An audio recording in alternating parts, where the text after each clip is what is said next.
Pessoal, tudo bem? Estou aqui para falar sobre a estratégia, ou melhor, a melhor estratégia para a prova do Enem. E o que eu vou falar não parte de um achismo meu, nem de uma opinião restrita minha, tá?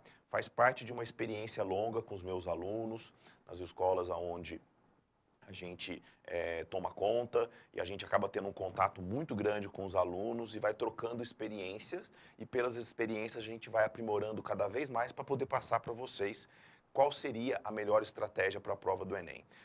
Deixar bem claro para vocês que a prova do Enem é a prova de todos os concursos, é a prova mais estratégica que existe, tá? Por causa, a gente já conversou, por causa do TRI. Então, na minha opinião, baseado no que eu concluí de toda essa experiência mexendo com isso daí, é de que no primeiro dia da prova do Enem, você deve começar por redação, tá? Já que vocês sabem que na nota final da sua aprovação, duas matérias vão ter um peso relevante, matemática e redação. Então, no primeiro dia, você tem que começar por redação. Tá? E é importante você montar a sua estrutura de redação, deixar a sua redação pronta, e aí você pode ter a opção de nem passar essa redação a limpo, tá? Desde que você controle o seu tempo, para um tempo razoável no final, para você poder passar essa redação a limpo. Mas aí você pode seguir a seguinte estratégia: faz a sua redação, mas sem passar ela a limpo, aí você vai para a prova de humanas, faz todas as questões de senso comum. Volto a dizer, o que são as questões de senso comum? São aquelas questões que vão fluir, são aquelas questões que você vai pegar para resolver e ela vai acontecer, tá? Não existe travar em questões na prova do Enem. Travou, passa para a próxima. Travou, passa para a próxima. Você tem que se garantir nas questões que são de senso comum, que são aquelas questões onde a maioria vai acertar e pelo TRI vão valer mais pontos, tá? Você faz isso com as questões de humanas. Aí você passa para fazer o mesmo critério com as questões de linguagem. Aquelas questões de humanas e linguagens que você pular, mas que você achar que dá para voltar depois, que você acha que são questões que ainda dá para você lembrar, que está esquecendo algum detalhezinho ou outro, tá? Você faz algum símbolo na prova para você poder saber qual questão que você deve voltar. E depois, aí antes de você voltar para essas questões, aí você finaliza a redação. O bacana é que você vai observar que depois de você ter lido a prova e ter tido contato com muitas palavras, contextos, tal, você pode trazer algumas informações, algumas palavras que você estava com dificuldade em fechar na sua redação, podem te ajudar a fechar a redação. E aí você fecha a redação. Com uma dica, cuidado na hora de passar a redação a limpo, para você não pular frases, não pular palavras, não pular parágrafos e tirar a sua redação de contexto, tá?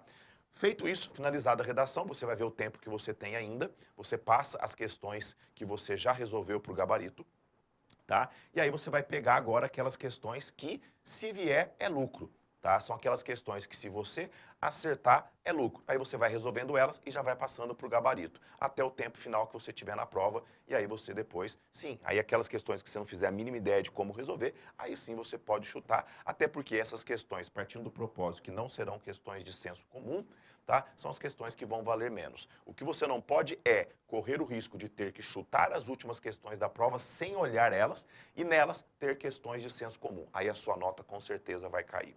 Aí você vem para o segundo dia. No segundo dia, com certeza, começar por matemática. Você não pode fazer diferente. Isso eu falo com propriedade e não é porque eu trabalho matemática, gente. Mesmo que eu trabalhasse outra disciplina, eu falaria a mesma coisa. Porque na lógica do senso comum, na lógica do TRI, na lógica da importância final da sua nota, você tem que ir bem em matemática. Ou seja, o que é ir bem em matemática? Ai, mas tem muita questão difícil. Não se preocupe com as questões difíceis. Você tem que se preocupar com as questões de senso comum em matemática, que são aquelas questões que vão fluir, que são aquelas questões onde a maioria vai acertar. Normalmente, em matemática, gira em torno de 26 a 30 questões. Essas questões você tem que acertar. Você não pode errar essas questões. Depois que você fizer essas questões de senso comum, você parte para a natureza seguindo o mesmo critério. E aí, em natureza, você pode seguir mais ou menos conforme for a sua área. Quem for da área de saúde, faz biologia e química primeiro. Quem for da área de engenharia, faz física e química primeiro. Aí vai depender muito da sua área. E aí você faz o mesmo critério, faz as questões de senso comum, tá? Faz todas as questões de senso comum. Fechou? Aí você vai voltar para matemática, tá? E vai fazer aquelas questões que você acha que ainda dá para se virar nas questões. Passa tudo para o gabarito e finaliza a prova. Mas você tem que seguir a estratégia. Se você não fizer isso, se você quiser correr o risco de chutar as últimas 10 questões de matemática e lá haver questões de senso comum, já era o seu resultado em matemática, já era o seu resultado no Enem. Dificilmente alguém que não vai bem em redação e matemática consegue resultados positivos na aprovação pelo SISU. Ok, galera? Então a gente se vê em breve. Um grandíssimo abraço.